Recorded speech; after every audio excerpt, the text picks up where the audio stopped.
Okay, brake lines are all in. You can see the little spirally stuff we've got there. Clutch parts are all fitted, so now we have all the hydraulic side of things sorted.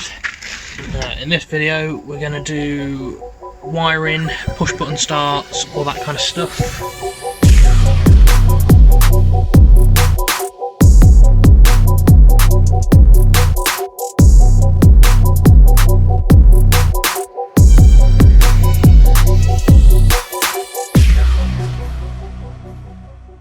So previous owner has already taken the back of the ignition barrel off, which would go here, but that's all gone.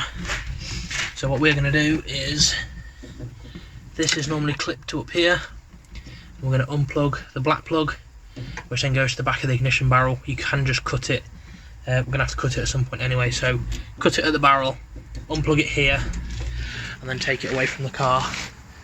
And this is what you should be left with.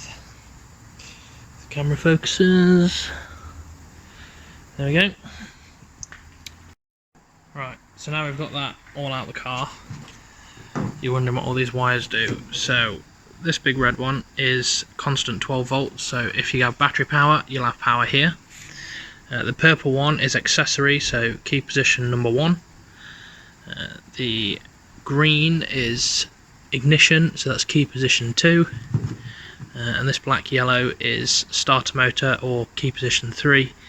These two are relevant. I've never actually found a use for them, so we're just going to isolate them down here, and then we're going to connect on to these.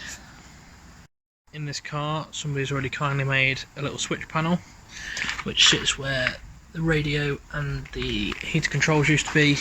It's acrylic, it's really brittle because it's quite cold, but we're just going to use it for now, and then we're going to deal with it later. It's already got a big kill switch in the back of it. I don't use these, but it's already here.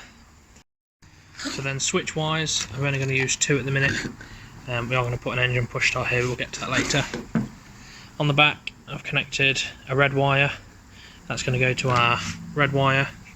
I've also daisy chained off this red wire to the top of this yellow switch, and this is going to be the switched power for the relay for the fans. So it doesn't take a lot of power, we're talking milliamps, so it doesn't matter that we're daisy chaining off here. But then obviously the bottom of the yellow switch is then going to go to the relay, so I've left it nice and long.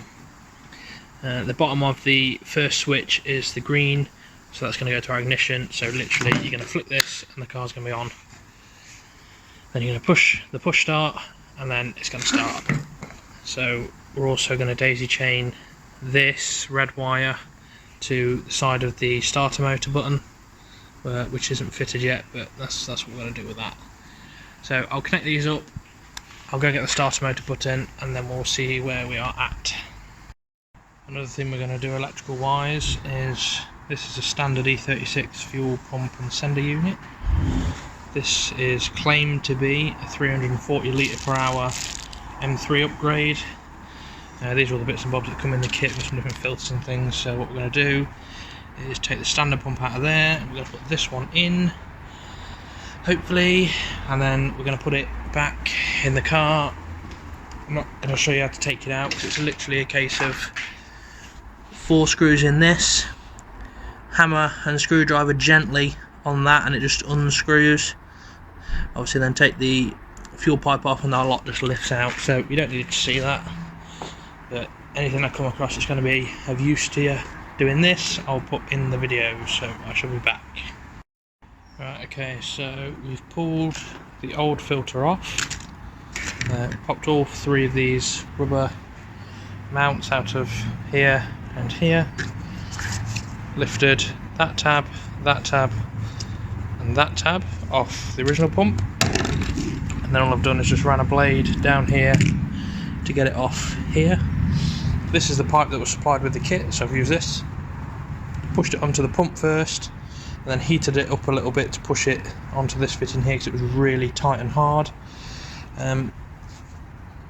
The plug is identical, so it just plugs straight in, so there's no wiring to worry about, which is lovely. Don't forget to put your little metal elastic band thing on. Then we can slide this on, and the elastic band basically goes around the 3 tabs to stop them vibrating loose, so it squeezes them in a little bit. Yep, so I'm just going to rebuild all this, and then I'm going to drop it in there, put some fuel in it, and then it might start. So I'll do all that and then I'll be back. Okay, I don't think it needs it, but the kit came with it, so I've put both the clips on either end of the pipe. OEM setup, obviously, as you can see, doesn't have them, but the kit comes with them, so why not? Pump's a bit longer, so it doesn't quite clip in, but I can't see it moving. Down the bottom, there's actually a bigger cutout on that side for the filter port, so I've put the bigger filter on, same one like OEM. So this is all built back up. I'm going to put it back in the car. I'm going to see if it works. Okay, so following on from yesterday, I've actually remade this panel because the acrylic just kept shattering all the time and looked a bit cruddy. So we've remounted the kill switch. This is the back of the engine start button. So this is the ignition live switch, and that's the fan switch that we've already spoke about. Ran out of tester tape, so I'm going to have to get some more, but this is where we've daisy chained off for the feed for the starter motor button.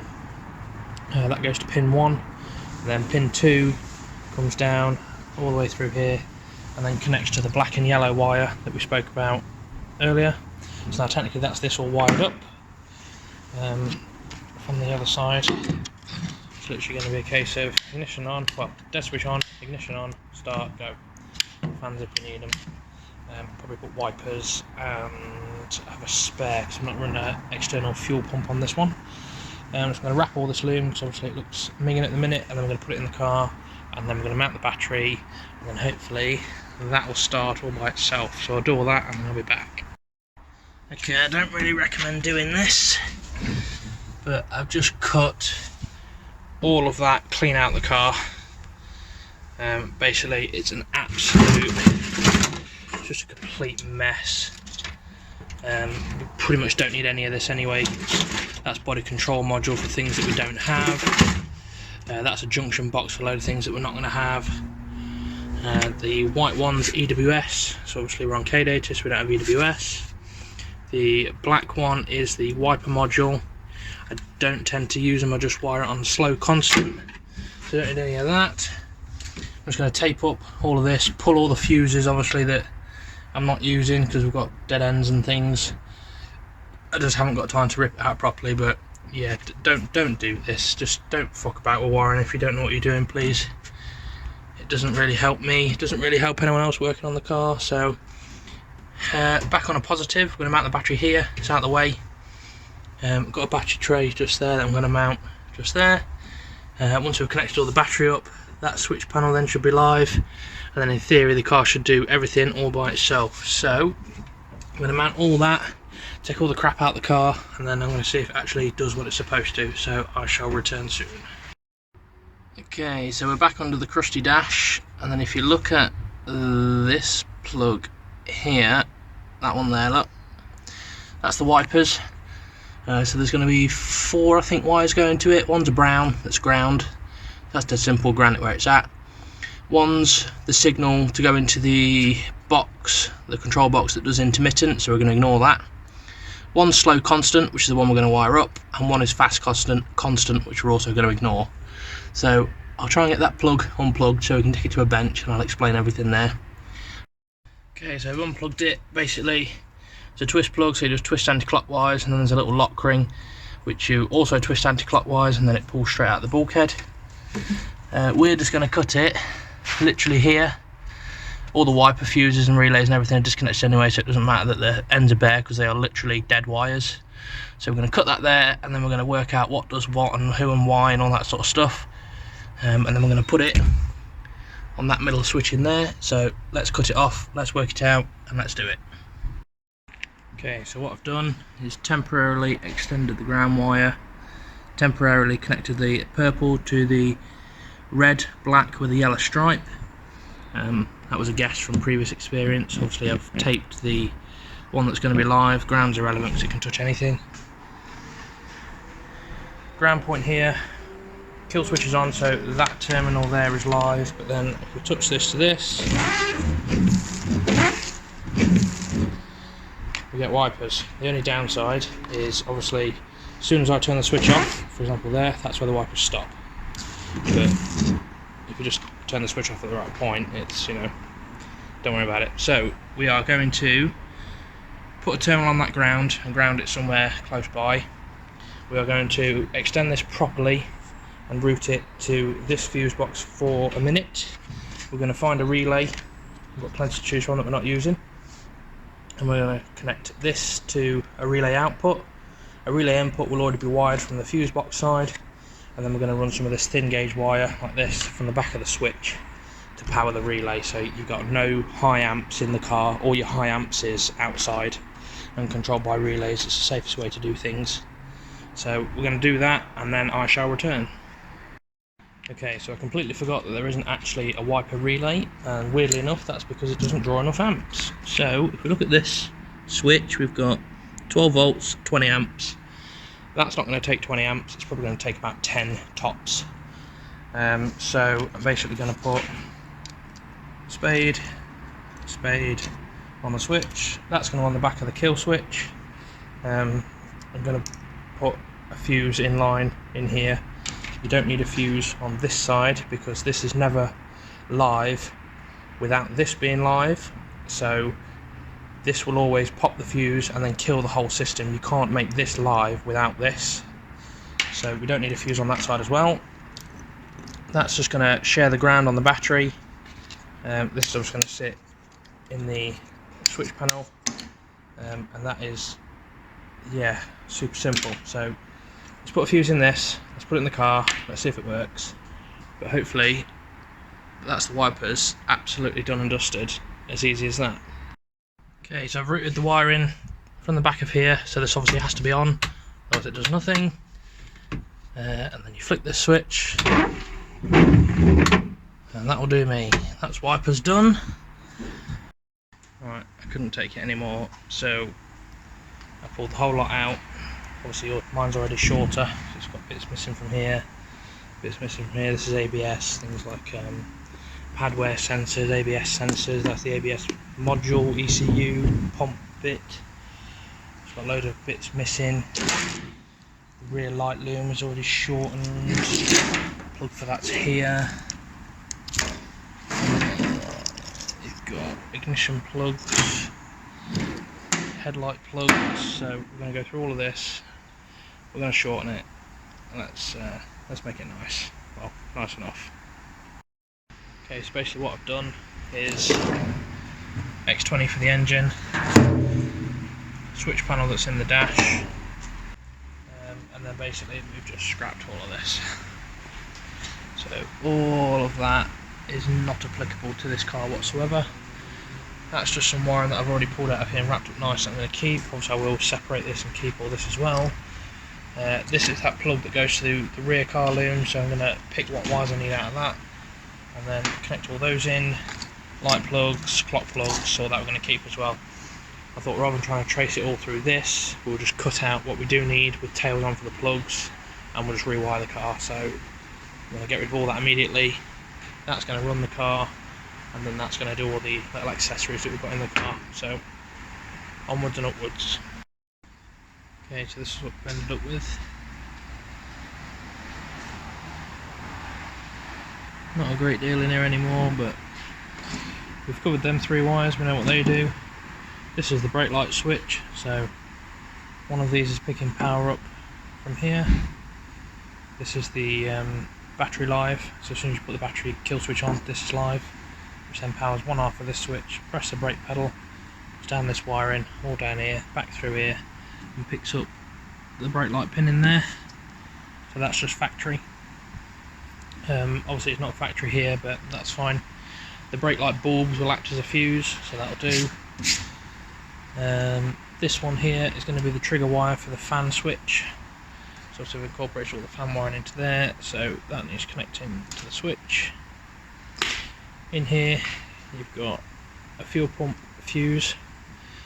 Basically the power for the fuel pump comes from the engine, so it comes in here, through here, up through the fuse, and then down out and comes into this plug, so that's that. Fan fuse, fan relay, so the trigger wire basically switches the power from here, so the power comes in, it stops here, that trigger wire switches this on, sends it out that way. Obviously before it comes out of here it goes through this fuse. So that's that. That's the ground wire for that relay. That's the ground for the fan. Engine harness obviously plugs in there. We're going to put power onto that little terminal there, and that is the entire car wiring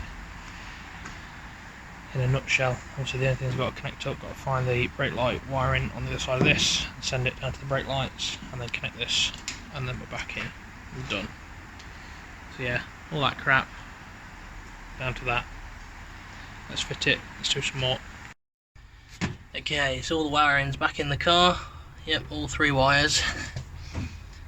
We've plugged in the rear light loom plug, which is there. Obviously half of those wires don't do anything. These are the ones that do. And we've got in there brake lights, fuel pump, ground, and a tail lights, which is for future. Obviously then you've got fuel pump and sender and things.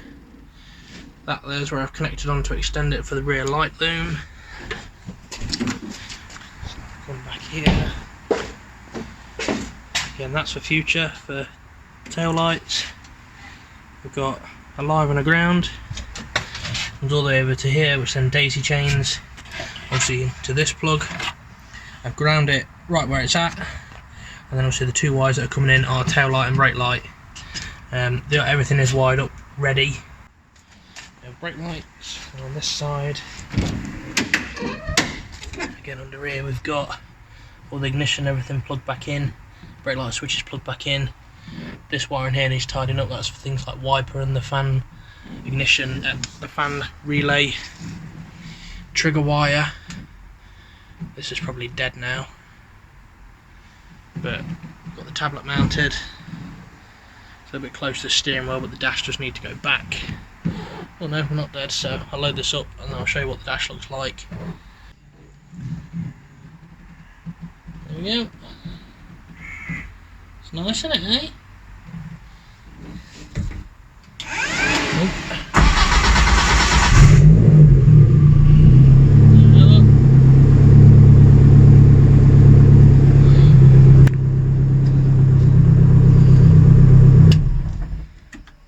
Sorted. Nice one.